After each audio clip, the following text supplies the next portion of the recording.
dudas abarcarían en una primera instancia lo que ustedes tengan dudas respecto de hasta renta inmediata.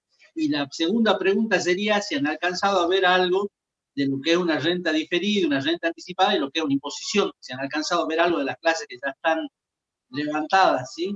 En la plataforma. Acá en el chat tenemos una aseveración que dice que estaba viendo las teorías en la plataforma y que creen que falta una clase de teoría. Yo creería que no falta ninguna porque le estábamos verificando y sí estaban. Dice, en la plataforma dice clase 3, falta la clase 2.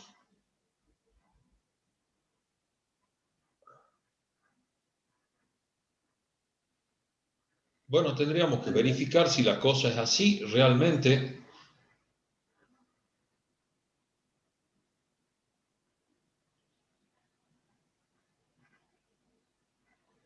Yo creo que se han numerado mal. Yo creo que son 2 videos nada más, ¿sí? Sí, exactamente. Eran 2 clases en 2 videos separados.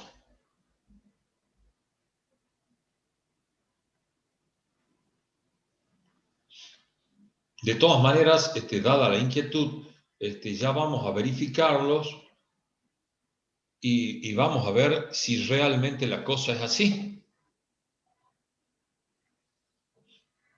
De todas maneras, a mí me gustaría saber si han podido avanzar un poquito sobre los temas que estábamos viendo en la clase anterior, la clase del día lunes pasado y la del viernes pasado.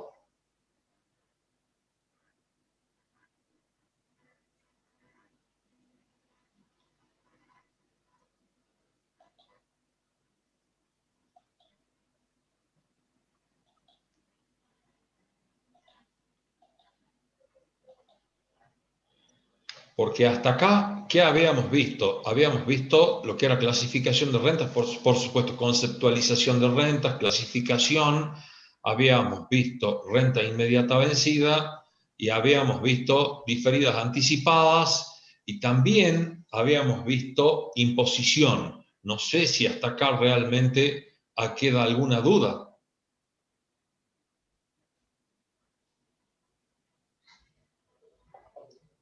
No, profe, todo quedó claro. Bueno, Daniela, gracias. Si no ha quedado dudas, a mí me gustaría un poco continuar con lo que tenemos que ver a partir de ahora. Yo no sé si quedó claro el tema específicamente el tema de la imposición, que sí lo habíamos discutido y lo habíamos hablado y habíamos visto un gráfico específicamente y los modelos matemáticos. Si eso quedó bien, lo que tendríamos que hacer ahora es continuar y tratar de ver lo que son los modelos matemáticos, por lo menos, o los gráficos, de dónde surgen los modelos matemáticos de las rentas, que podemos hablar de rentas fraccionarias o rentas subperiódicas también. A ver si a partir, no sé si los profesores están de acuerdo en que veamos estos temas.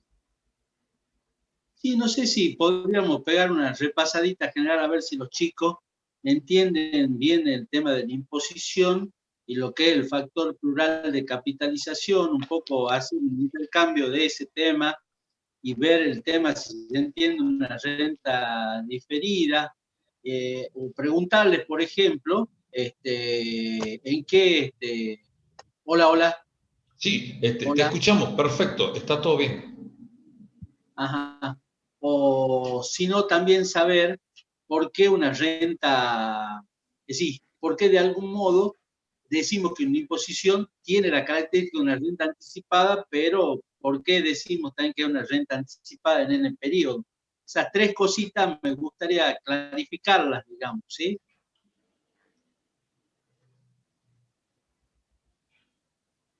Tengo algunos problemitas, yo acá no sé si me ven. Sí, sí, te vemos perfecto y te escuchamos perfecto, Marcelo. Bien. La primera pregunta, no sé si hay respuesta.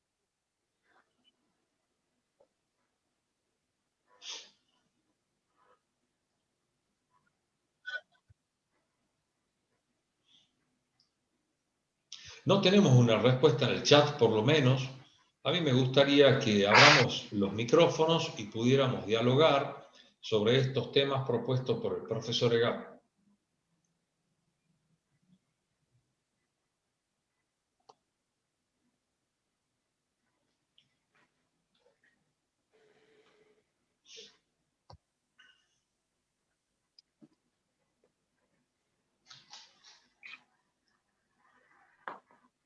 A mí me gustaría compartir una pantalla para que veamos el tema de la imposición, por lo menos al estilo de lo que habíamos visto el día viernes. ¿Te parece bien, Marcelo?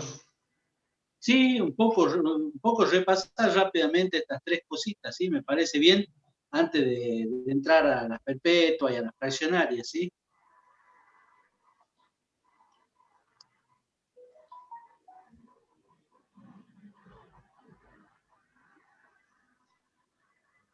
Por lo menos, no sé si es que se ve con claridad.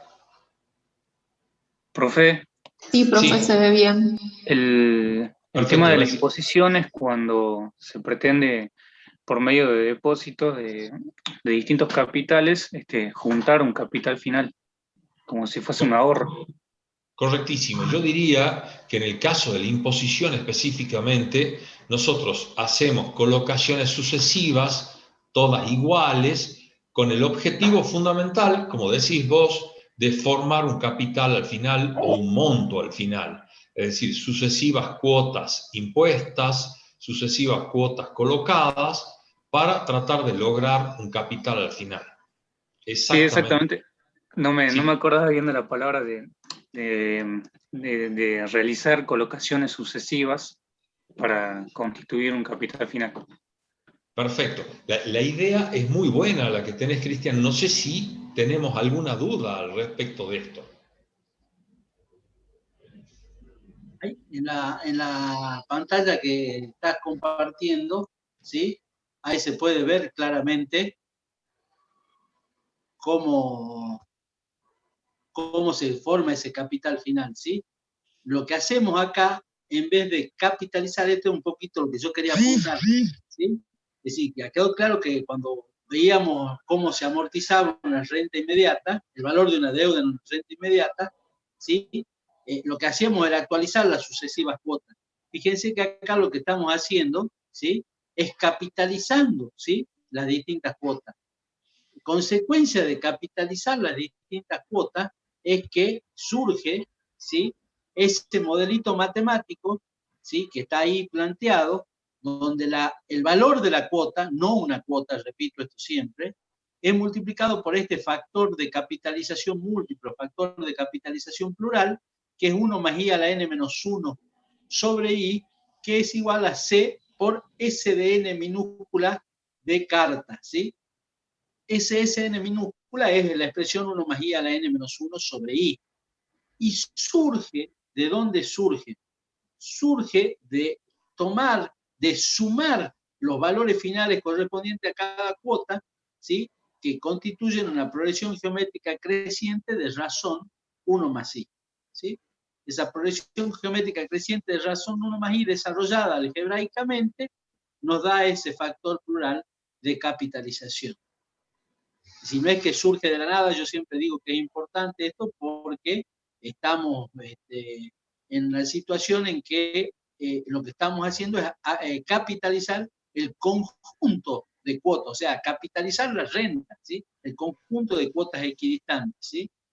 Eso es lo que estamos haciendo en definitiva y de ahí surge. Yo quería simplemente repasarlo para que quede claro, ¿sí? A ver si hay alguna duda respecto de esto, ¿sí? Hay dos formas de determinarlo. Una forma de determinarlo que a mí me gusta mucho, ¿sí? Esto es una opinión muy personal, aclaro, ¿sí? A mí me gusta mucho ver cómo capitalizando las distintas cuotas llego, ¿sí? Llego a esta expresión que está ahí, el desarrollo que está ahí graficado. El desarrollo que está ahí graficado para mí es ideal y llego a este valor. Otra forma que podría llegar ahí es decir, ¿sí? Que a partir de la renta inmediata, ¿dónde estaba evaluada? ¿En qué momento estaba evaluada la renta inmediata? La renta inmediata estaba evaluada, ¿sí? El profesor Inamorato me va siguiendo brillantemente con las diapositivas, ¿sí? Estaba evaluada en el momento cero. Ese es un valor determinado en el momento cero. ¿Qué podría hacer yo? Yo lo que podría hacer para determinar un valor en la época de finalización es capitalizar, ¿sí?, esa expresión por 1 más i a la n. Fíjense que si yo lo capitalizo por 1 más i a la n y simplifico ese 1 más i a la n que estoy multiplicando ahora, ¿sí?, por esa expresión, lo simplifico con el 1 más i a la n del denominador, ¿sí?, voy a llegar al s de n minúscula, mi factor plural de capitalización. Es otra forma de llegar a la expresión de la imposición, ¿sí?, ahí a partir de la renta inmediata vencida. Llego a lo mismo, ¿sí? ¿Se entienden por qué llego a lo mismo? Esa es la otra duda. Es decir, en un caso estoy capitalizando todo y evaluando en la época final, y en otro, a partir del valor conocido, ¿sí?, capitalizo hasta mi época de evaluación, que sería mi época final. Por eso se dice que una renta anticipada en n periodos. Ahí esa diapositiva que recién nos mostró el contador Enamorato, la anterior creo que era, ahí está, bueno, las dos sirven, ¿sí? Esa expresión, fíjense, ¿sí? Tengo ahí todas las expresiones, tengo una renta diferida, ¿sí?, y tengo una anticipada, ¿sí? Fíjense, la anticipada por todo el tiempo, dice ahí la diapositiva, ¿sí?, se multiplica por 1 más i a la n para llegar a esa expresión que está recién, una anticipada en n, ¿sí? Que esto lo vemos en el primer recuadrito. A a n capitalizado en una operación, esa capitalización es una operación simple, estoy capitalizando un único capital, un único valor, perdón. ¿Cuál es ese valor? El que yo tenía ya determinado al inicio. Si a ese valor determinado al inicio, como una operación financiera compleja, lo capitalizo, ¿sí?, en un simple proceso de capitalización de una operación financiera simple, ¿sí?, que no es lo mismo que utilizar el monto simple, por duda, claro, eso, porque por ahí puede confundirse. Si lo capitalizo por 1 más i a la n, llego, que está ahí en el segundo recuadrito, fíjense, a sub n de i por 1 más i a la n, llego a s de n de i, ¿sí? Eso yo no sé si les está quedando claro todo el concepto de renta diferida, el concepto de renta, o quieren que lo reiteremos. Y yo haría una preguntita al respecto, que ya lo hemos conversado el día viernes, pero si yo multiplico C, que es el valor de la cuota en una imposición, por n cuotas, ¿eso me va a dar el monto final? Es la pregunta.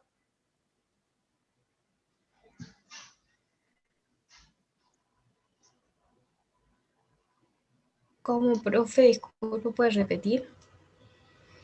Dalia, sí. Yo decía, si tomo a C la multiplico por n colocaciones periódicas, como está el gráfico, hago C por n, me va a dar el monto total, es decir, este S de n de i, es decir, el monto final, multiplicando C por n veces, que son las colocaciones que yo hago.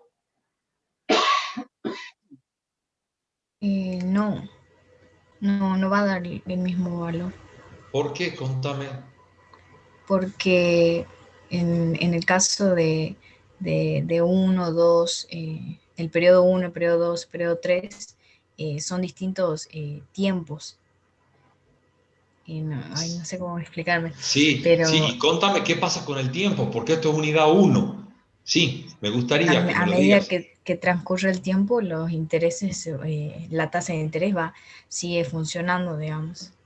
Correctísimo. Hay una incidencia del tiempo y cada vez que hay una incidencia del tiempo también incide una tasa de interés y esos intereses se van capitalizando. Es decir, que si yo multiplico la cantidad de cuota, el valor de la cuota por la cantidad de cuotas impuestas, no me va a dar el monto total que quiero obtener en una imposición. ¿Por qué? Porque dejé de lado el objetivo fundamental del cálculo financiero, que es que si ocurre el transcurso del tiempo, necesariamente hay intereses. Es decir, que para poder obtener el monto final debo considerar los intereses, como dijiste vos, Dalia, generados por las cuotas 1, 2, 3 y así sucesivamente hasta la cuota n. ¿Se entiende eso? Sí, profe. Fantástico, fantástico. Entonces, no sé si quieren que veamos, que continuemos o hay alguna otra pregunta hasta acá.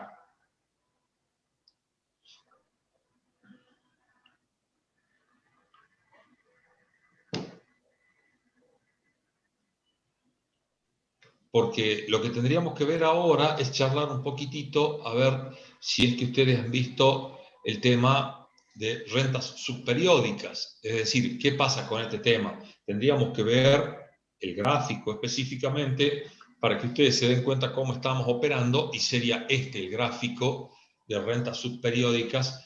En algunos textos no le llaman así realmente, pero ¿a qué estamos haciendo alusión?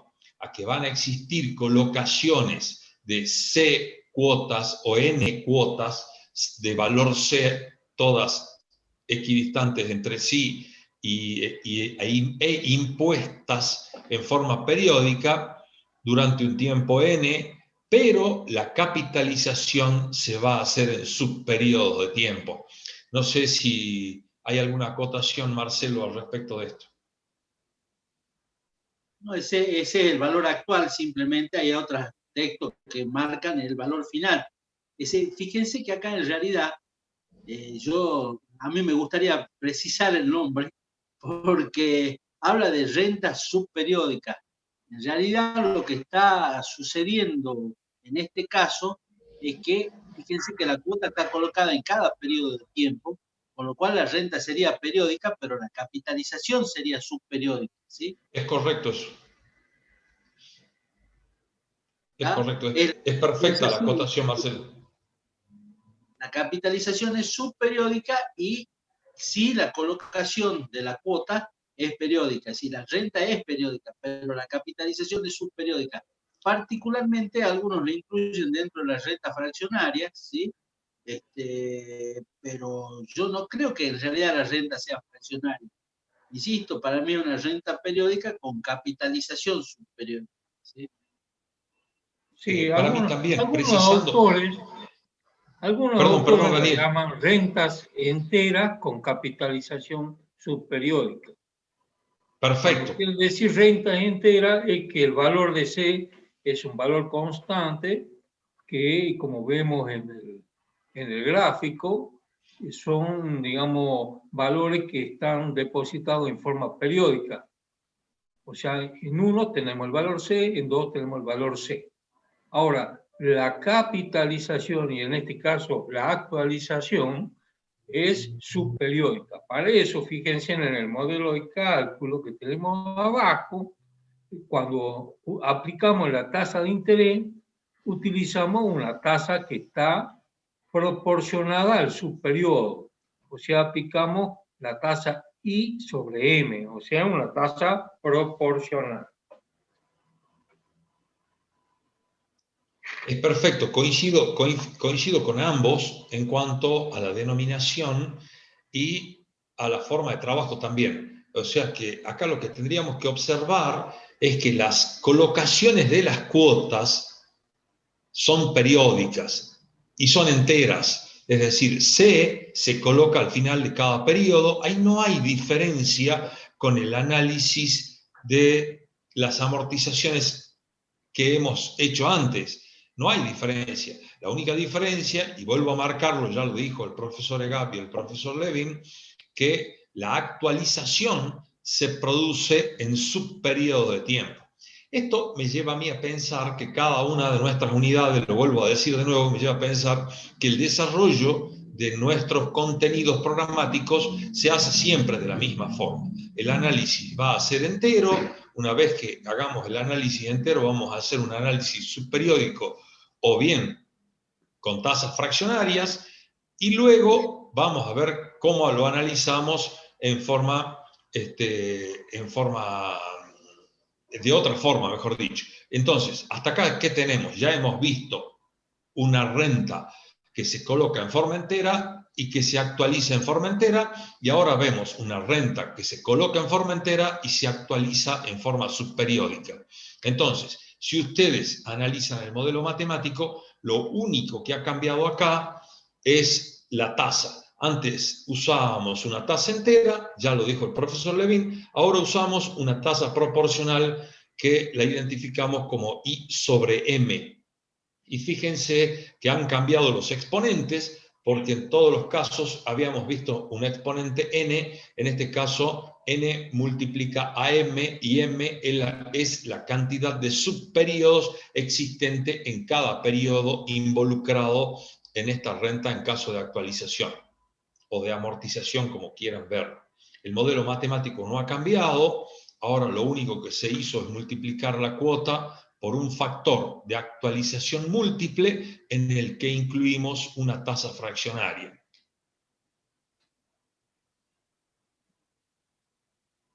Sí, el modelo matemático que está... Sí, el modelo matemático que está expuesto ahí es el desarrollado por Janeski. Hay otra forma de determinarlo, por las dudas, claro, pero ese es el más simple que surge está en el mismo texto que está como bibliografía en la cátedra, ¿sí? Sí, es correcto eso.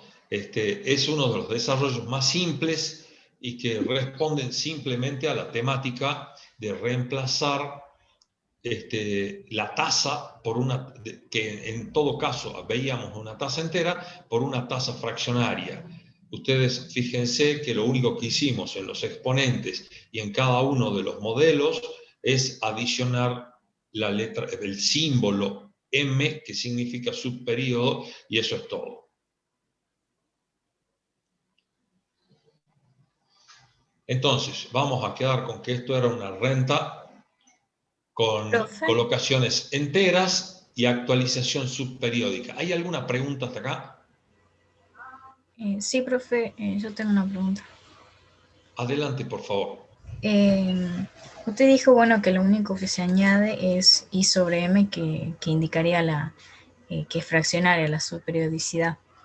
Y en este caso se ve B sub N por M. Yo lo haría más fácil, porque en este caso sería, yo tomaría 1 más, tal cual como está acá, sería C por un A sub N por M, cierta a una tasa I sobre M.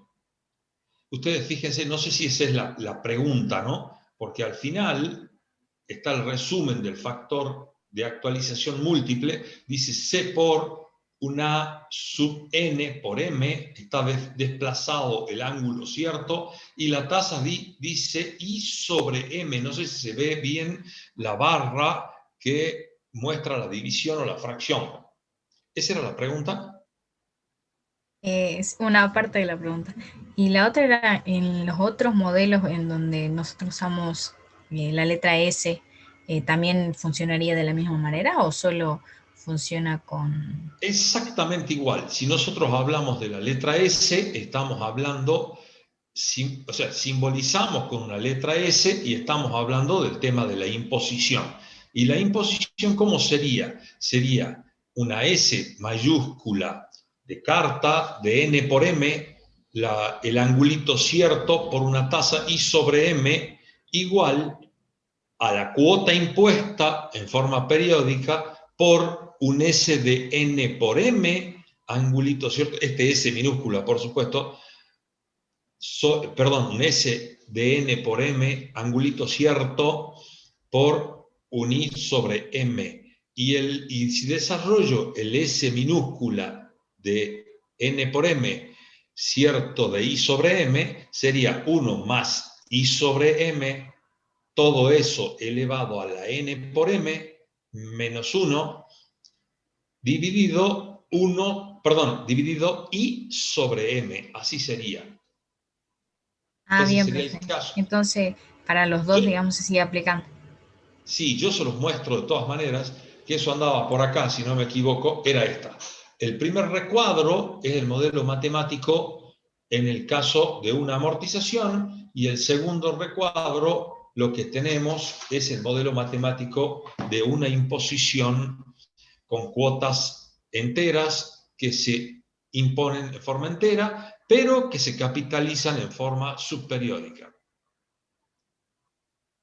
En ambos casos estamos hablando de cuotas vencidas, por eso abajo de la pantalla hemos puesto que en el caso de las cuotas adelantadas, lo único que me quedaría es multiplicar cada modelo por 1 más I sobre M, que es el factor de capitalización por un periodo, que es en el caso específico de las colocaciones de cuotas en forma adelantada. Bien, profe, muchas gracias. No, de nada. ¿Hay alguna otra pregunta?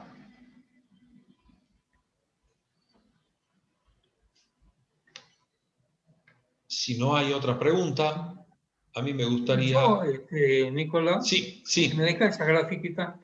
Sí, sí. Yo quisiera que quede bien claro que el valor n, que vemos acá, que usamos como exponente o usamos en la simbología su n, ese valor n indica la cantidad de cuotas, ¿sí? Ese n no está referido a un plazo de tiempo, sino a una cantidad de cuotas. Eso lo quería, digamos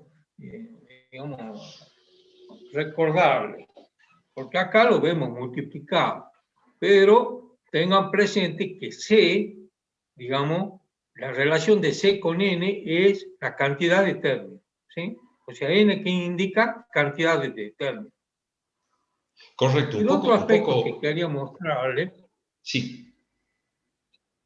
Sí, el otro que quería mostrarle es, si miramos acá este modelo de cálculo que tenemos acá abajo, vemos lo siguiente. Acá, ¿qué tenemos? Dice 1 más I sobre M elevado a la N por M. Si nosotros la miramos con detenimiento, vamos a ver que 1 más I sobre M elevado a la M no es otra cosa que 1 más I prima. ¿Sí? O sea, 1 más tasa efectiva. Se lo repito, 1 más I sobre M elevado a la M es igual a ¿qué? A 1 más I prima. O sea que también yo podría reemplazar este factor diciendo 1 más I prima elevado a la N. ¿Sí? ¿Se entiende? Y acá abajo también puedo hacer 1 más I prima elevado a la N. ¿Sí? ¿Por qué puedo hacer eso? Porque la capitalización a la larga subperiódica, si la mido en el periodo, ¿qué tengo? No tengo otra cosa que la tasa efectiva. O sea, acá yo puedo reemplazar este factor por 1 más I' elevado a la N. Sí, eso quería, digamos, comentar. Es perfecto, sí, se puede hacer ese cambio y sin lugar a dudas que sería beneficioso también si es que de esa forma lo ven más práctico. Esa es la idea, Daniel. Excelente.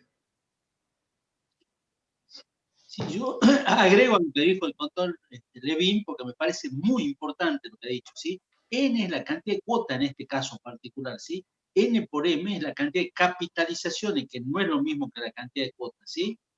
Ese N por M está indicando la cantidad de cuotas multiplicada, o sea, en cada periodo hay M cuotas multiplicada por la cantidad, ¿sí? M es la cantidad de capitalizaciones que hay en cada periodo que se multiplica por la cantidad de cuotas, ¿sí? Si el N por MS no me está indicando cantidad de cuotas, sino cantidad de capitalizaciones.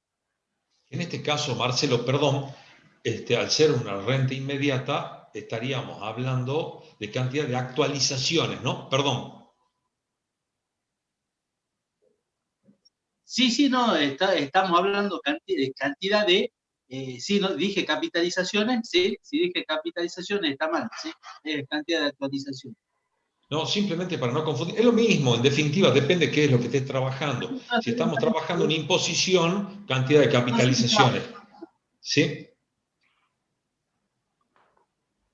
Si lo vemos en la filmina siguiente, ahí queda bien claro que es lo mismo. Sí, Esa filmina se ha demostrado. O sea, lo ¿cuál? mismo, pero con sentido inverso. ¿No? ¿Vos querías ver Había una anterior. esa? Es. Acá, por ejemplo, acá. No, la que teníamos recién.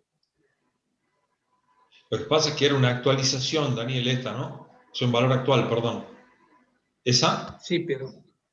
No, la anterior. ¿Esa?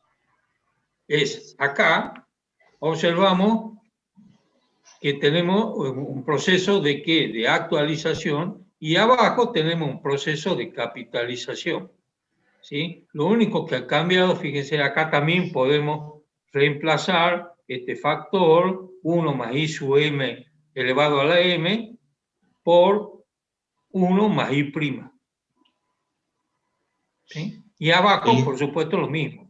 1 más i sobre m elevado a la m por 1 más i'. Por ahí eso simplifica un poco el cálculo.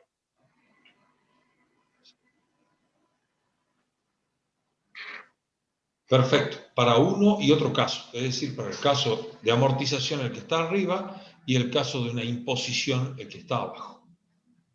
Podríamos trabajar con tasas fraccionarias o bien trabajar con tasas efectivas, que eso ya, esa equivalencia que nos propone el profesor Levin, ya la hemos visto en la unidad número 1.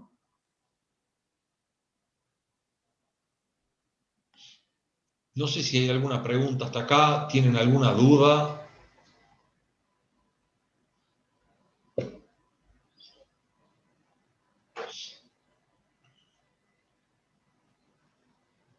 Si realmente no tenemos dudas y más o menos se entiende, a mí me gustaría avanzar. Evidentemente que cada vez que avanzamos vemos algo un poquito más complejo dentro de lo que es dentro de lo que son las rentas fraccionarias en general.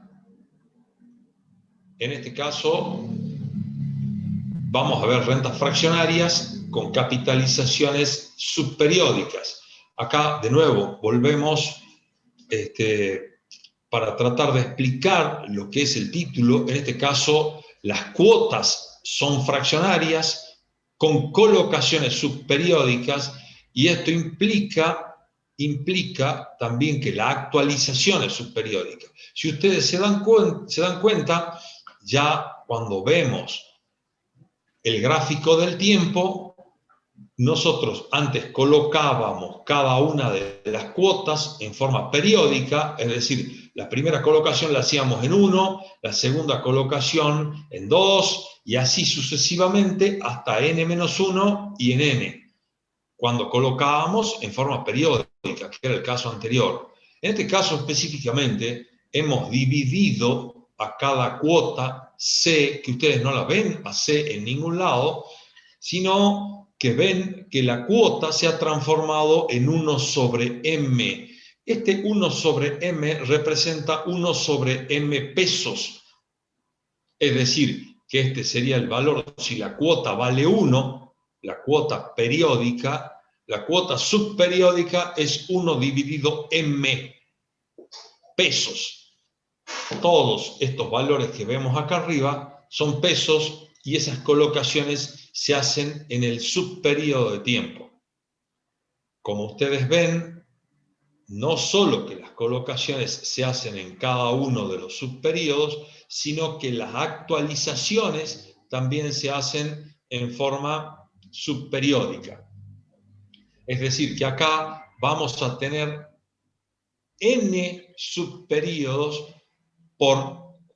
n periodos por m subperiodo colocaciones, de tal forma que el modelo matemático que nosotros vamos a determinar, y esto ustedes lo deben haber visto en las clases, el desarrollo, que no hace falta que lo planteemos, porque el desarrollo siempre es el mismo. Actualizamos una por una de las cuotas, las sumamos, tenemos una progresión de términos decrecientes, aplicamos la fórmula de la suma y operamos algebraicamente y vamos a encontrar cuál es el modelo matemático del valor actual de esta renta con colocaciones fraccionarias y actualizaciones fraccionarias, de tal forma que el modelo matemático va a ser un A mayúscula de carta elevado a la M de N, que va a ser igual a I sobre J sub M por el factor de actualización múltiple que nosotros conocíamos. Y en el caso de una imposición, es decir, que sería exactamente el gráfico inverso a este, porque la época de evaluación estaría en la época N, sería el modelo matemático de un S elevado a la M de N igual a I sobre J sub M por un factor de capitalización plural o múltiple.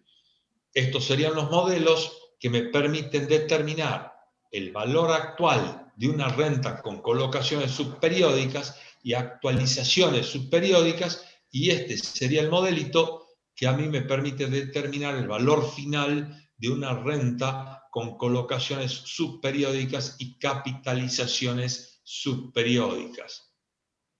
No sé si los profesores quieren acotar alguna otra cosa. Sí, yo lo único que quisiera ver es un poco que acá, al revés de lo que vimos recién, acá N por M me indica la cantidad de ¿qué? De rentas fraccionarias que hay en la operación. ¿Sí? O sea, N por M ya es cantidad de renta fraccionaria. No es como en el caso anterior, que la cantidad de renta siempre era N. Acá, N por M son la cantidad de renta fraccionaria. ¿Sí? Perfecto, perfecto. Que quede claro. Perfecto. O Sí, sea que si N es 5 años y las cuotas son mensuales, la cuota va a tener de valor C sobre 12. Y la cantidad va a ser igual a ¿qué?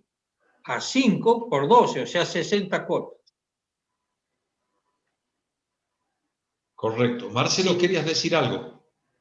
Sí, yo quería agregar lo siguiente. Fíjense que en los modelos, tanto de actualización como de capitalización de esta renta, que sí esta para mí es una renta fraccionaria, estamos trabajando con tasa entera. Es decir, el título dice renta fraccionaria con capitalización subperiódica. ¿Qué es lo que sucede? La capitalización, de hecho, o la actualización, depende en qué modelo esté, ¿sí? Se produce efectivamente en cada subperiodo de tiempo.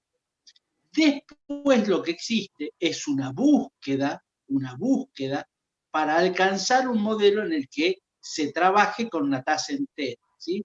Por eso en algunos textos ustedes van a ver que el tema dice renta fraccionaria con tasa entera, ¿sí? Actualizados o capitalizados con tasa entera, ¿sí? Pero la tasa entera no significa que la capitalización no sea subperiódica. Esto para que no pensar que existe algunas contradicciones en algunas cuestiones. No, la capitalización es subperiódica y después lo que se hace es buscar una tasa entera y por eso, insisto, van a ver que en algunos casos dicen renta fraccionaria capitalizados o actualizados con tasa entera, ¿sí? Perfecto. Y esto se hace al efecto de simplificar la herramienta de trabajo cuando debo obtener el valor actual o el valor final. Excelente la explicación, Marcelo, creo que correspondía. No sé si hay alguna pregunta hasta acá. A mí me gustaría que hagan las consultas del caso. Vamos dialogando sobre esto.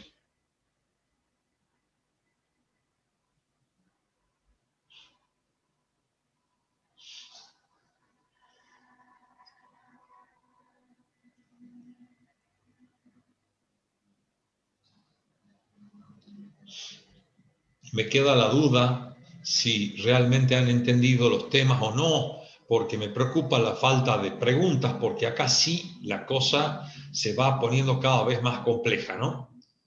A medida que avanzamos, el análisis es más complejo.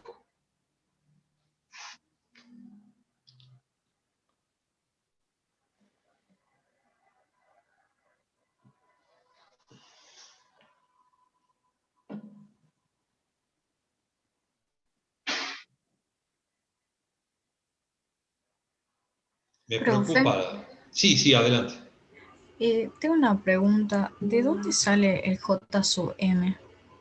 Lo que pasa es que habría que ver el desarrollo matemático, porque cuando nosotros armamos la sucesión de pagos, la suma, la progresión geométrica, luego operamos algebraicamente y vamos reemplazando, como dijo el contador Gap, vamos buscando esa posibilidad de operar con la tasa entera, y ese I sobre J sub M aparece reemplazando algunos valores por equivalencias como las que ya hemos visto.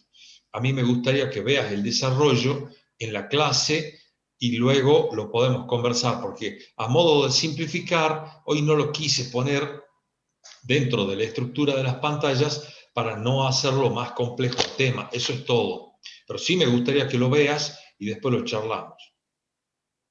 De hecho, está en las clases que están levantadas en la plataforma, ¿sí? Sí, ahí sí está el desarrollo de dónde sale el J sub M, ¿sí? Mira, Nicolás, Sí.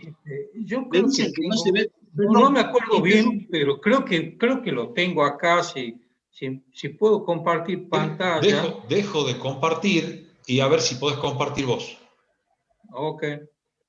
Porque yo no lo tengo aquí en este desarrollo, porque normalmente lo hacía en el pizarrón en clases. Acá, en todos los casos, a los fines de facilitar el trabajo, ¿qué hacíamos? Cuando aplicábamos la fórmula de la suma, trabajábamos con tasa equivalente. Entonces, al trabajar con tasa equivalente, que acá lo vemos específicamente. Acá está el desarrollo un poco para que se vea. Sí. Acá, ¿qué es lo que estamos haciendo? Estamos actualizando al momento cero. Fíjense, en arriba tenemos el valor de la cuota fraccionaria o de la renta fraccionaria. Fíjense que tiene el signo peso, ¿sí? O sea, que este es el valor de la cuota entera, o sea, la cuota, supongamos, anual. Y si la quiero transformar en una cuota mensual, divido la cuota anual en la cantidad de meses que tiene el año. Sería 1 peso sobre 12 o 6 pesos sobre 12. Bueno, de esa forma encontramos que el valor de la renta. Ahora abajo, ¿cómo la actualizamos? Acá que tengo que actualizar, fíjense, en 1 tengo M sobre M, que sería el año. Pero acá que tengo que actualizar solamente un mes, ¿sí? Un mes. Bien, entonces, ¿qué hago? Procedo a actualizar un mes. 1 sobre M, que era un importe de la cuota fraccionaria o de la renta fraccionaria. Esto va precedido del signo peso. Esto es una cantidad de peso, ¿sí? La actualizo ¿por qué? Por V, o sea, nuestro factor de actualización, pero ¿por qué tiempo? Por un mes, o sea, sobre 1 sobre M, ¿sí? Acá la segunda renta fraccionaria también es del mismo valor, porque es un valor como constante. ¿Qué valor constante? El valor de C dividido M. Actualizado por el factor V, pero en este caso es por 2 meses, ¿sí? En el ejemplo que estoy dando, ¿sí? Por eso dice 2 sobre M. Cuando llega al año, entonces vamos a tener el valor de la cuota actualizado por V, ¿sí? ¿Por qué V entero? Y porque ya se ha cumplido el periodo, el primer periodo se ha cumplido. Bueno, así sigue el desarrollo sucesivamente. Y luego, ¿qué decimos? Acá vamos a tener, que es lo que dijo el profesor, vamos a tener que una suma, ¿sí? Una suma de estos valores que son valores homogéneos porque están valuados al mismo momento, entonces eso me permite sumar. Saco el valor de la cuota fraccionaria y digo lo restante, que va a ser una sumatoria, ¿sí? de valores V elevado a la K sobre M, ¿sí? O sea, ¿qué es lo que tenemos acá? Una suma de términos de una progresión geométrica decreciente. Lo desarrollamos y vamos a decir que el valor de la cuota, que es 1 sobre M, va a estar multiplicado. ¿Por qué? ¿Por qué va a estar multiplicado? Fíjense en el factor. Es 1 más I sub M. I sub M, ¿qué era I sub M? I sub M no era otra cosa que la tasa equivalente, ¿sí? Recordemos eso. 1 más I sub M, ¿qué es la tasa equivalente. Y 1 más I sub M elevado a la M era igual a ¿qué? a 1 más I. ¿Sí? ¿Se acuerdan de eso? O sea, 1 más I sub M elevado a la M aquí es igual a 1 más I. O sea que este factor yo lo puedo reemplazar por 1 más I elevado a la N. ¿Sí? Este factor. Estamos hasta ahí. Bueno. Acá abajo, ¿qué tengo? Tengo el mismo factor, también lo podría reemplazar. Pero también, fíjense,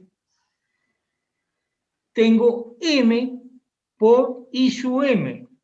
M, este M que está acá, por I sub M. Y M por I sub M, también nosotros sabemos que es igual a ¿qué? A J sub M, a la tasa convertible. ¿Sí? De ahí aparece en el modelo de la tasa convertible. ¿Sí? Porque aparece por este producto. M por I sub M. Acá lo tenemos desarrollado también. O sea, acá yo no hice el reemplazo, acá sí, acá tiene el reemplazo en la amortización, cuando reemplazamos por J sub M, que este es el modelo que ustedes vieron recién. 1 más I elevado a la N. ¿Por qué 1 más I? Porque 1 más I sub M elevado a la M es igual a 1 más I. ¿Sí? Bien. Y J sub M ya vimos porque lo incorporamos al modelo. ¿Por el producto de qué? De I sub M por M. No sé si ha quedado más o menos claro. De cualquier manera, esto está desarrollado en la clase. ¿Alguna pregunta?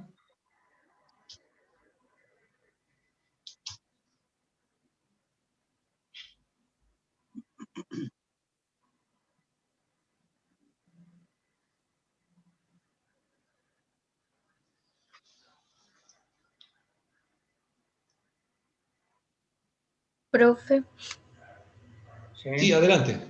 la simbología S en minúscula quiere decir que está, ¿cómo decir? Adelantada, ¿puede ser? No. O esa sería en Ah, ese Te carta. cuento, te cuento. Por ahí es muy difícil, viste, tratar de encontrar los símbolos que nosotros necesitamos en la computadora. Entonces, esa A sub n es realmente una A mayúscula de carta. Ahí se la ve como si fuera una A minúscula. Yo te cuento que para que sea adelantada, esa A tendría que ser una A minúscula de imprenta, que no, a ver si la tengo yo en algún momento dentro de mis pantallas. No sé, Daniel, si tenés vos alguna de esas ¿Cuál? simbologías.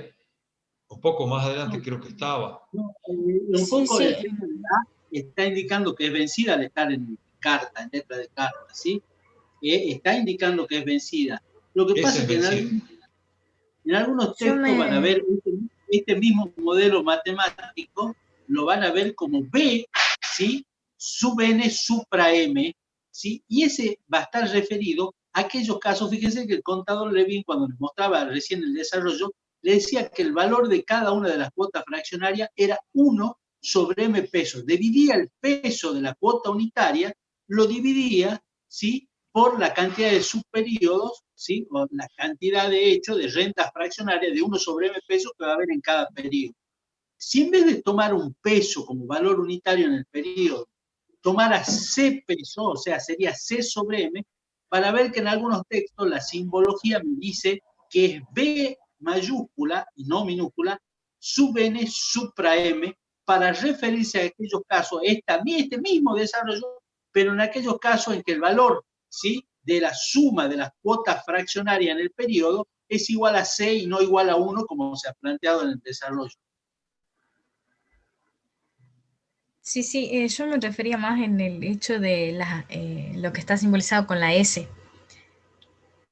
porque no sé si son, está bien así, digamos, si es en carta esa S o sería una renta adelantada, porque como la de Eh, arriba es vencida, está en carta y la de abajo no estaba en la filmina que estaba hace un ratito.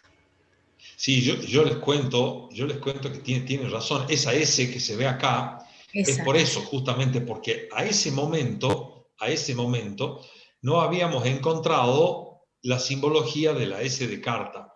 Que hoy, evidentemente, esa es una S de carta igual que la A de N que tenemos arriba, que es otra A mayúscula de carta. Debe ser así, porque en este caso estamos trabajando siempre con vencidas. Y esa simbología es muy bien, como vos decís, es adelantada. De todas maneras, lo que se intentó es tener el modelo matemático para mostrárselos, y la verdad que confunde. Vamos a tratar de cambiarlo eso. Sí, son los tipos de letras, digamos, que hay. Sí, por ahí uno no la encuentra la otra. Justamente yo ahora la encontré y en mis pantallas ya estaba la S de carta, ¿no? Tanto mayúscula como minúscula. Es muy buena la observación. Es muy Sí, buena la eso me observación. estaba un poquito confundiendo porque a veces, como sé que no se puede encontrar la letra, pero entonces a veces no entiendo bien si está hablando de algo, de una renta vencida o si está hablando de una renta adelantada. Entonces, y como en la práctica vimos así, entonces para poder identificarme, digo. Sí, está muy Excelente buena la observación, pero vos siempre tenés presente el gráfico con el cual estamos analizando. Si vos ves el gráfico, va a ver la ubicación de la primera renta fraccionaria, de la cuota fraccionaria, en un subperiodo vencido. ¿Sí? La ves acá en el gráfico. O sea que esto está referido a una renta fraccionaria, le llamemos vencida, no adelantada. Si sería adelantada, este valor estaría ubicado en el momento cero y no tendríamos el último en el momento n. Excelente la explicación, Daniel. De todas maneras, agradezco que hagas la observación porque a muchos chicos les puede hacer ruido esa S. Y la verdad de que nosotros cuando trabajamos en la parte práctica y aún en la teoría, sí exigimos la simbología como corresponde. Esto simplemente se hizo, como dijo el contador Levin y lo dije yo también, que realmente muchas veces no encontramos la simbología para expresar algo en la computadora, se hace difícil. Ahora yo ya las encontré, sé dónde están, así que vamos a tratar de cambiarlas y de usarlas. Mil gracias por la observación realmente, porque hace ruido, es cierto. ¿Hay alguna otra pregunta?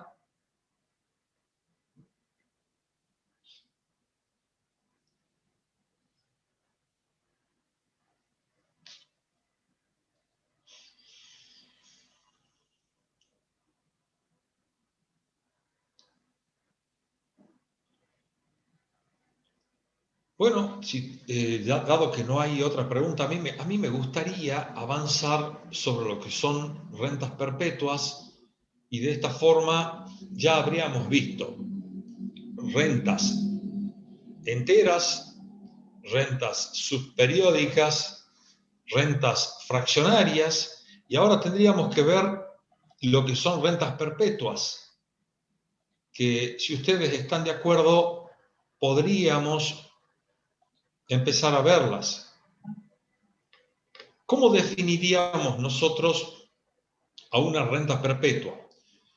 Nosotros vamos a decir que existe una renta perpetua cuando existe una sucesión de cuotas colocadas en forma equidistante y cuyo número de cuotas tiende a infinito.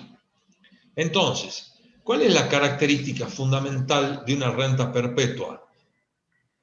Tenemos que imaginarnos que si estamos trabajando en una recta del tiempo, la cantidad de cuotas no está acotada a n términos o a n colocaciones, sino que el número de cuotas tiende a infinito. Muchas veces nosotros queremos preguntarnos cuál es el ejemplo de una renta perpetua, que la cantidad de cuotas tienda a infinito y que no esté condicionada para nada.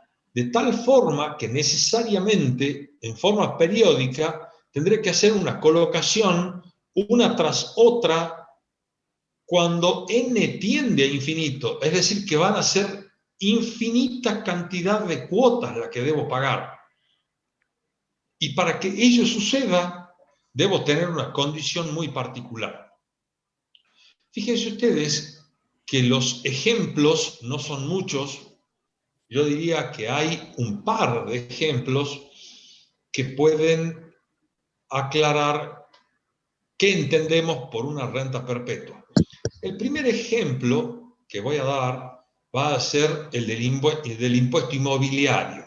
Fíjense ustedes que el impuesto inmobiliario grava al inmueble y no al propietario del inmueble.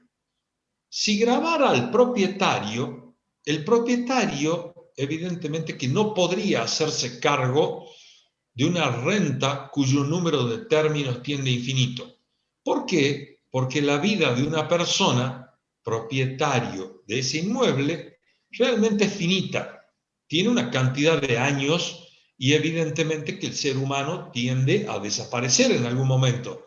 ¿Cuál será esa cantidad de años? Ya lo vamos a ver en cálculo actuarial en las unidades 6 y 7.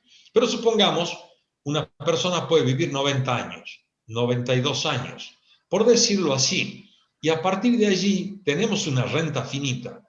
Entonces, si nosotros decimos que la cantidad de cuotas en el caso del impuesto inmobiliario es infinita, es porque está gravando al objeto, al inmueble. Entonces, sea quien sea el propietario, el impuesto inmobiliario va a seguir gravando el inmueble y la provincia, en este caso, que es el sujeto quien cobra o es el sujeto de derecho del impuesto, evidentemente que lo va a cobrar en forma perpetua. No va a tener un fin. Mientras exista el inmueble, se pagarán las cuotas. Entonces, este es un caso. El otro caso que por ahí nosotros lo damos es el caso de la deuda externa argentina. ¿Por qué? Porque decimos que nosotros pagamos una sucesión de cuotas, que esa sucesión de cuotas que se pagan sobre la deuda externa solo cancelan intereses, que en ningún momento se amortiza el capital y por lo tanto la deuda tiende a infinito. Alguien podría decirme de que evidentemente es un ejemplo rebuscado porque podría cancelarse de alguna forma en algún momento. Yo no veo que exista esa posibilidad, pero podría existir. Creo que el ejemplo típico, vuelvo de nuevo al origen, no es otro que el del impuesto inmobiliario. ¿Cómo hacemos para operar en este tipo de rentas? Evidentemente que lo único que tenemos que hacer es aplicarle límite a una renta inmediata vencida como la que teníamos, límite cuando n tiende a infinito, y ese límite va a ser igual a c por 1 menos b elevado a la n sobre i, y esto va a ser igual, aplicando el límite, a c por 1 menos b a infinito dividido i. Evidentemente que operando algebraicamente va a quedar 0 el numerador y me va a quedar c dividido i. O sea que el límite de una renta inmediata vencida, cuando n tiende a infinito, no va a ser otra cosa que la cuota dividido la tasa. Entonces, este es el valor específico, valor actual, de una renta cuyo número de términos tiende a infinito. Evidentemente que esta renta puede ser vencida, o sea, la aplicación de las cuotas pueden ser vencidas o pueden ser adelantadas. No sé si realmente ha quedado claro. La diferencia entre una vencida y una adelantada siempre va a ser un factor de capitalización, como ustedes lo van a ver acá abajo. Dice C sobre I, que no es otra cosa que el modelito de una renta perpetua inmediata vencida, y multiplicado por 1 más I, que es el factor de capitalización por el hecho de la aplicación de la cuota en forma adelantada. No sé si los profesores quieren hacer alguna acotación, aclaración. Y yo quisiera verlo conceptualmente, porque acá ya algebraicamente está realmente muy bien desarrollado lo que vemos en pantalla. Pero conceptualmente, yo me pregunto, ¿en qué caso una renta va a ser perpetua? O sea, ¿cuál es la condición para que una renta sea perpetua? O sea, indudablemente yo tengo una deuda, ¿sí? En el momento cero yo tengo una deuda. ¿Por qué la renta es perpetua? ¿Qué es lo que justifica financieramente que la renta sea perpetua? Esa es un poco la pregunta que me gustaría ver si hay alguien tiene algo para decir. O sea, ¿por qué es perpetua? Porque no acaba más. ¿Por qué? Discúlpame, no te escuché bien, Julio. Porque no acaba más. Sí, no acaba más, pero ¿por qué motivo no acaba? ¿Cuál es el motivo financiero por el cual no acaba?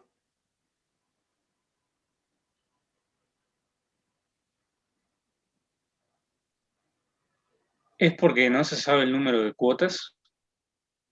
Sí, no sé el número de cuotas, pero ¿por qué no sé el número de cuotas?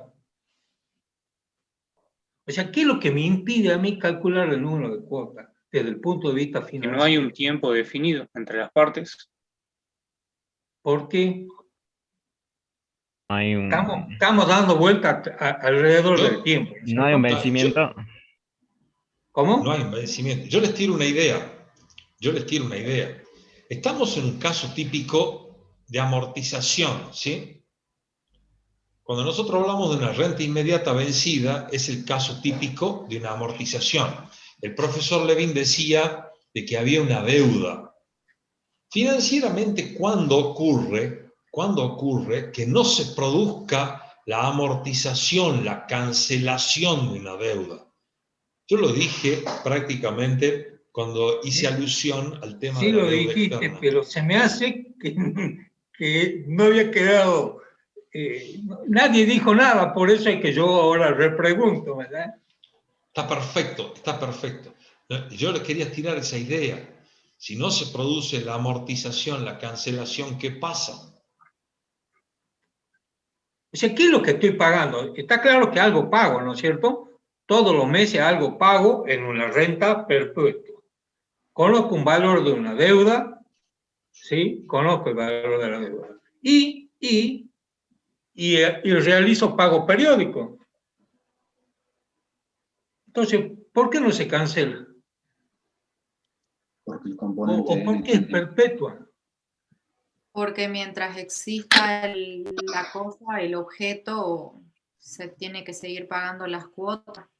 Va las cuotas. ¿Y por qué sucede eso? Está bien, eso está muy bien, pero ¿por qué sucede? ¿Por qué mi pago no termina cancelado? Si pago en forma perpetua, ¿cómo puede ser que no cancele la deuda? Porque el componente n tiende a infinito. Yo le hago una ayudita Porque más. no ¿no? está... Sí, es para pensar, es para pensar. Es muy fácil la respuesta cuando la vean. Una le va a pista. gustar. Yo por le doy ejemplo, una ayudita. Despejen el valor de C y vean de qué se trata.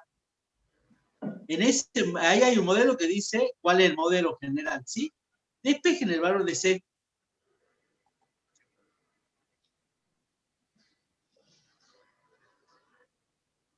Había un par de ideas que creo que se quedaron a media los chicos Sí, de ¿no? tirarla. Íbamos bien, íbamos Sí, pensando a mí me bien. gustaría escucharlos, pues nosotros los interrumpimos. Está bien, lo que dice el profesor Egap es que dentro de este óvalo que tenemos acá, despejemos C. Raúl se ha acercado muchísimo, porque Raúl, ¿qué es lo que dice? Y la verdad, la deuda se mantiene constante, porque nunca pago deuda, siempre pago ¿qué? Pago solamente intereses, que es lo que le dijo el profesor Egab recién. Ustedes tomen ese modelo, si lo puede señalar, Nicolás. este modelo, y digan la cuota que va a ser igual a la deuda por I. O sea que solamente pagan intereses, nunca amortizan capital. Como nunca amortizan capital, la deuda de capital se mantiene constante. ¿Y eso qué hace? Los obliga a pagar en forma perpetua la obligación. Eso es lo que yo les comentaba cuando hablaba de aquel ejemplo imperfecto que era el de la deuda externa. ¿Por qué era una renta perpetua? Porque siempre se pagan los intereses, no hay amortización de capital. De tal forma que al no haber amortización de capital, evidentemente que hay un pago, y el pago desde el punto de vista financiero no es otra cosa que intereses. A eso quería llevarlos el profesor Levin y el profesor Egap con el razonamiento. Fue muy bueno llevarlos por ese camino porque creo que es la forma de explicar la existencia de una renta perpetua. No sé si quedó claro eso. Yo quiero despejar Sí, profe, quedó claro. una respuesta que me preocupó, que hablaba de incertidumbre, y la incertidumbre no está puesta acá, ¿no? Es decir, acá lo que sí se sabe que la renta es una renta cierta, no es una renta incierta, ¿sí? Es decir, la cantidad de cuotas es perpetua, pero no es una renta incierta. Es una renta incierta de infinitos términos, pero no es incierta. La incierta depende de hechos aleatorios, y acá el hecho aleatorio no existe, ¿sí? Claro, acá es perfecto eso, acá no hay ninguna incertidumbre al futuro. Tenemos certeza que existe una cantidad de cuotas, y esa cantidad de cuotas que nosotros sabemos que existe, ¿cuántas son? Infinitas cuotas, y sabemos que sí se pagan, se van a pagar hoy, mañana y siempre. Esa es la realidad, no hay ninguna incertidumbre, ni hay hecho futuro incierto o que dependa de algún acontecimiento aleatorio. Eso se entiende, ¿no?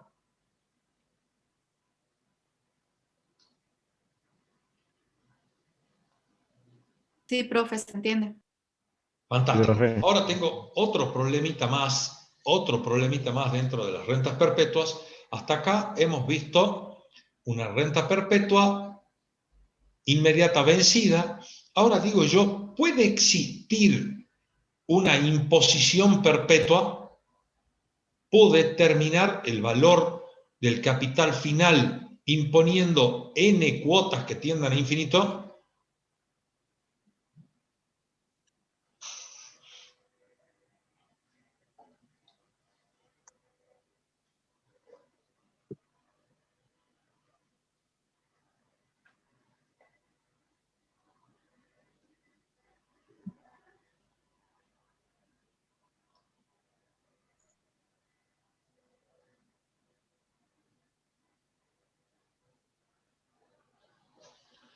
Qué buena duda, ¿no?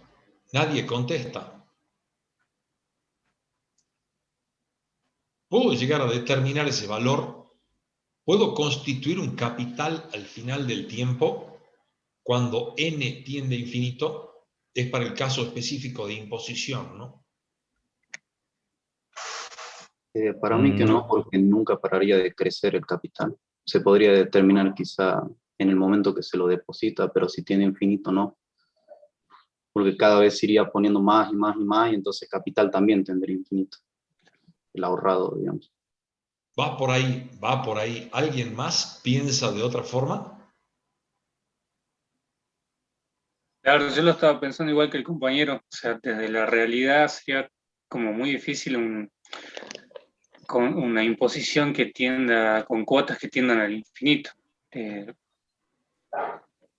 capital no justamente pararía seguiría nunca. creciendo. A mí me gusta ese razonamiento, me gusta. ¿Alguien piensa otra cosa? Habría que pensar qué pasaría, por ejemplo, si todas las cuotas serían de $1. O sea, la cuota no es lo que va a crecer. La cuota se va a mantener constante, supongamos, de $1. Es factible, entonces, una imposición, digamos, en los términos de perpetuidad.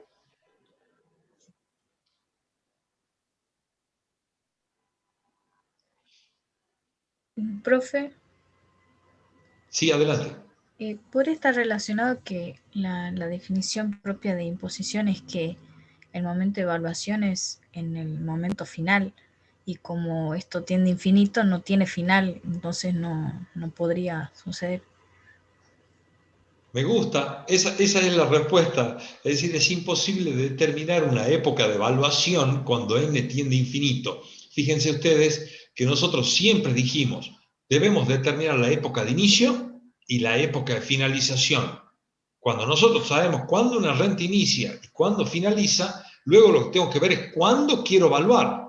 Si n tiende a infinito, no finaliza nunca, no hay una época de finalización. Y si la época de evaluación debe coincidir con la época de finalización, es imposible determinarla. Y si hay una imposibilidad de determinar esa época de evaluación, es imposible calcular el monto final que yo voy a acumular. Esa es la idea. Sí, yo quisiera hacer un comentario acá. Carlos dice, por ejemplo, pagar una prepaga. Y bueno, sería el sueño de la humanidad, ¿no es cierto? La inmortalidad. Pero lamentablemente la prepaga la va a pagar mientras esté vivo. Cuando se muera ya no va a pagar, o sea que no hay perspectividad.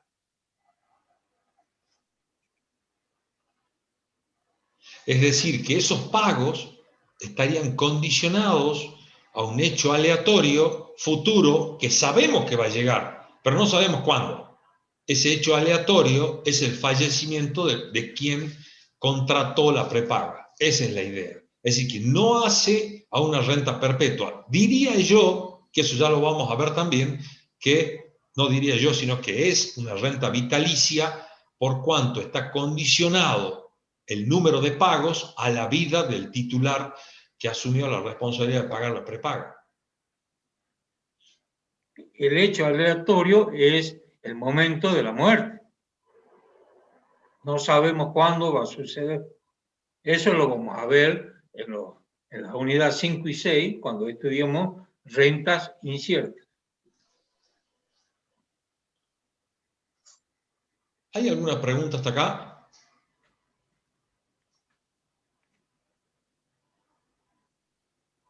A mí me gustaría no avanzar más porque tendríamos que ir a los casos de renta continua y lo dejaría para el próximo viernes para que esto no sea tan complejo y ustedes puedan ir avanzando en el estudio de lo que hemos visto hoy. Rentas fraccionarias, rentas subperiódicas, como lo quieran ver, o rentas con capitalizaciones, si quieren así, perdón, rentas con colocaciones enteras y capitalizaciones subperiódicas, o rentas con colocaciones fraccionarias y actualizaciones fraccionarias, y también rentas perpetuas, que acabamos de ver. Me quedaría con estos tres temas nada más, hasta acá, para no complicarles la existencia, y tratar de que nos juntemos el día viernes específicamente a seguir Nicolás. avanzando. No sé si los profesores están de acuerdo o no con esto. No, Nicolás, acá Mario pide si puede volver a repetir la idea con respecto a la imposición en los términos de una renta perpetua. Sí, cómo no. Repetirla. ¿Cómo no? La idea, Mario, en la imposición de una renta perpetua es el hecho de que nosotros, en todos los casos que estamos analizando rentas, debemos determinar una época de inicio y una época de finalización de estas colocaciones, ya sea en caso de amortización o en caso de imposición. Cuando nosotros estamos en un caso de imposición específico de rentas perpetuas, sabemos que n tiende a infinito.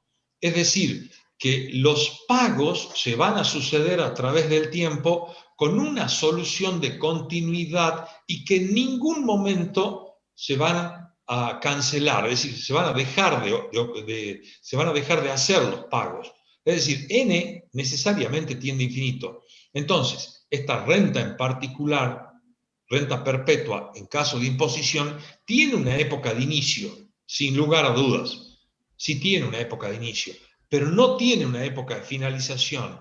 Y yo cuando voy a hacer una imposición, debo determinar la época de finalización, porque con la época de finalización debo hacer coincidir la época de evaluación. Entonces, hay una imposibilidad de determinar una época de finalización de la renta para que yo determine la época de evaluación. Si no puedo determinar la época de evaluación, mal puedo sacar un valor final de este capital en el caso de una renta perpetua en caso de imposición. No sé si esto aclara, porque creo haber repetido exactamente lo que dije hace un rato.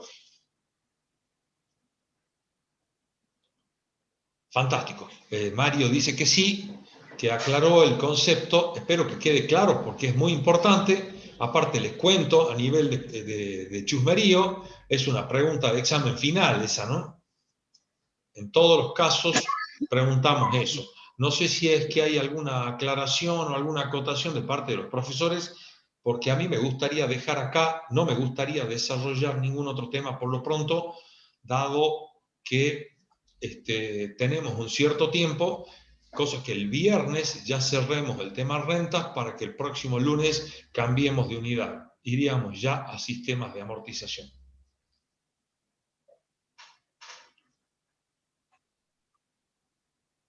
No sé si hay alguna pregunta o los profesores quieren acotar algo.